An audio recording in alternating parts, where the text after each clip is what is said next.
So today we're basically going to look at a very brief introduction to the idea of what a complex number is. Yeah.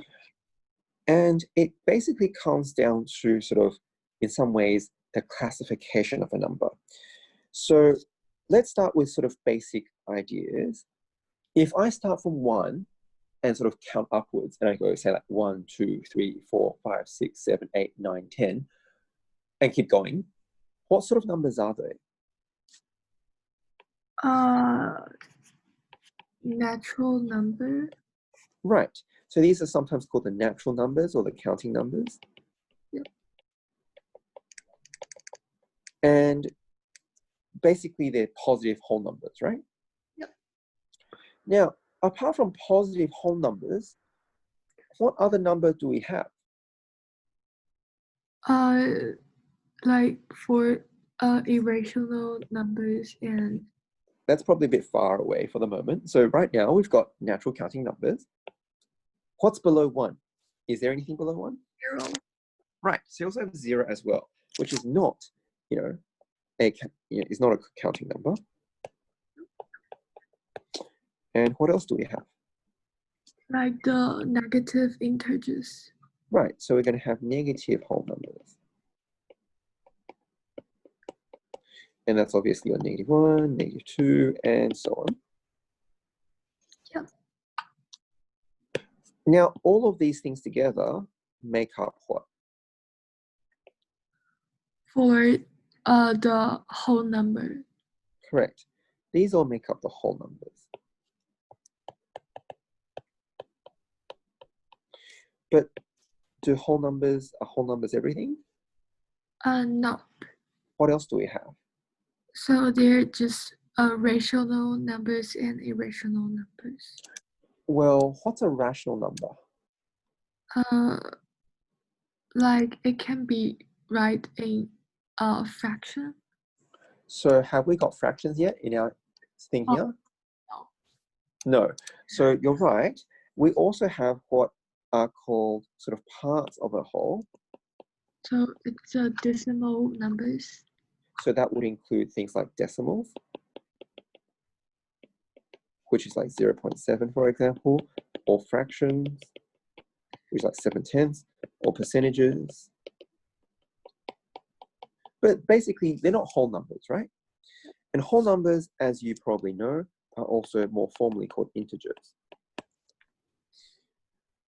And if we have parts of a whole number and a whole number, what do they together form? Rational numbers. Right.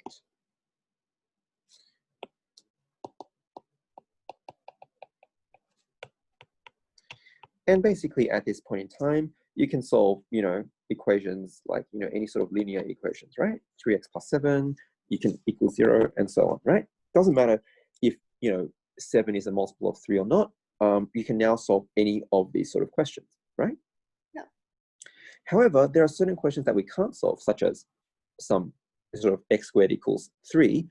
What sort of numbers do we need for that? Irrational numbers. Right. So now you're going to need irrational numbers. So that's just the opposite of a rational number. So you need what's called irrational numbers. And what's the difference between an irrational number and a rational number? Irrational numbers is not limited.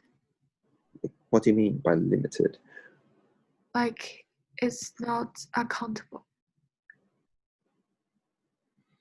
Well, I guess more formally, they're not, but I guess more formally, and that's true, but I guess this can be expressed as P over Q, where P, Q are integers.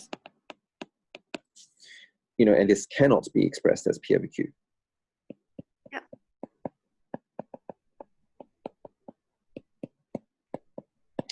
And of course, that means a rational number, if you write it as a decimal, the equivalent way to say it might be if you write it as a decimal, then it will either terminate, it will either stop, or it will have a, recurring pattern of some sort. Yeah.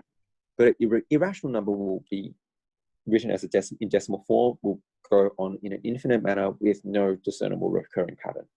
Yes. And irrational numbers include surds. So that's like a square root 2, square root 3, cube roots, and so on, as well as your, e, pi, etc. Just numbers that are just simply irrational. Yeah. Well, now, at this point in time, you can now solve questions like, x squared minus 3 equals 0, as an example, that you couldn't before. Yep. And irrational and rational numbers make up what sort of numbers? All real numbers. So these are the real numbers. Does that make sense? Yeah. Good. So are we now able to solve any type of equation that we want?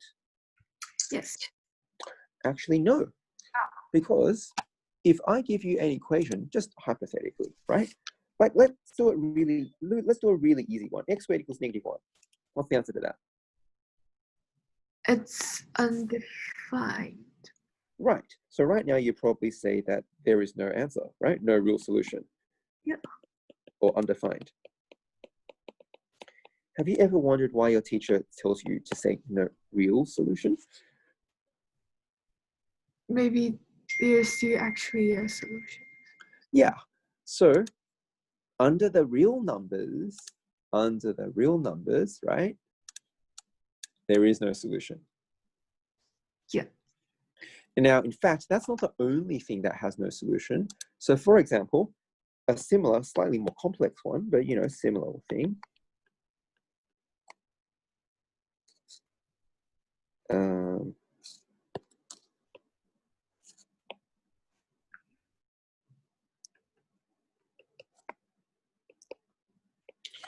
So this one, if you solve, you'll probably find there's no solution.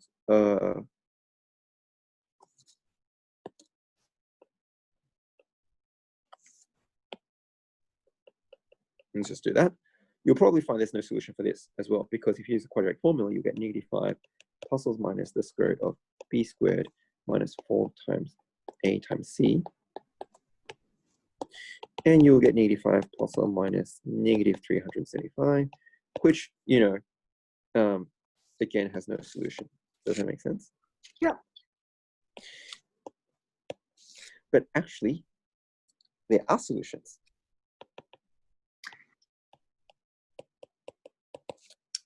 It's just that there's no real solution. Which means that under the real number system here, we can't solve it. Yes? Yeah. But just like there is a solution for x squared equals 3, it's just that it's irrational, and a rational number can't do it. There are answers for x squared equals -1, but that a real number can't do it. And that is where complex numbers come in. So basically, complex numbers include all the real numbers. So this is basically purely real. So this is purely real.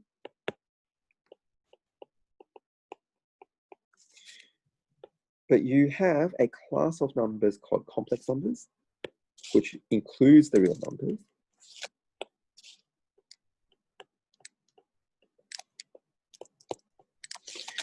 And complex numbers includes the purely real, and also it includes the purely imaginary as well.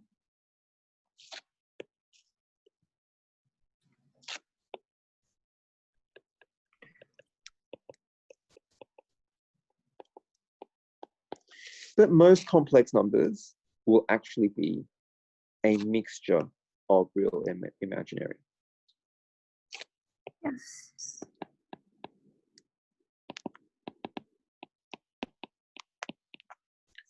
Okay, so basically there is a new type, a more expanded form of what a number is, called a complex number, that includes all the real numbers, just like a real number includes all the rational numbers, but includes other types of numbers as well. Yeah.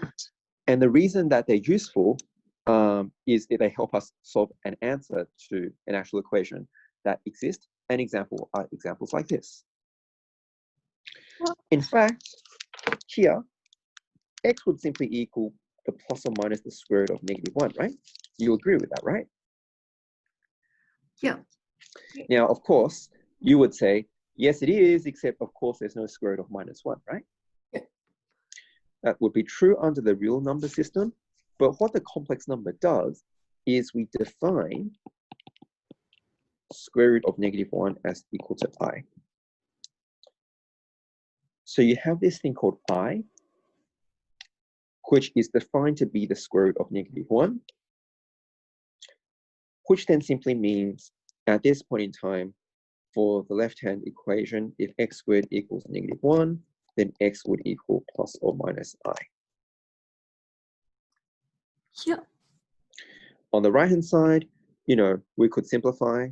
We would say -5 plus or minus square root of -1 times, the square root of 25 times the square root of, what is it, like, so 15.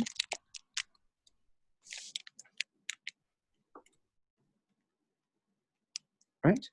All over 2. And basically, it will be -5 plus or minus 5i times root 15, or 5 root 15i, I should say, right? And those are your answers. Oh, that makes sense. So there's obviously a lot more to it at the moment, but as for the introduction to complex numbers, right now,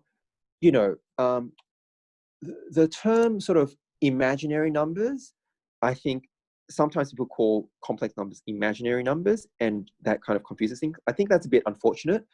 Basically, it's a new type of number. So I think in the fact that we choose real, I think a lot of people go, well, if it's not a real number, it doesn't mean it's a fake number. So it's not a question of real or fake. It's just like, we just have a new type of number, right? Which includes the real numbers. Now, these are just terms that we use, but it's a new type, more expansive version of a number, which allows us to solve equations such as x squared equals -1 as an example. And also the ones that, or the quadratics before, where you had to take a square root of a negative number and you couldn't do it. But because we make a new definition to say the square root of -1 is equal to I, we now are able and have a definition for taking square roots of negative numbers, and the rules just follow through. Yeah, that makes sense. Great. So that's the introduction to complex numbers. We will do more work with that in the coming weeks. Yeah. But that's basically the very brief introduction to complex numbers. Yeah.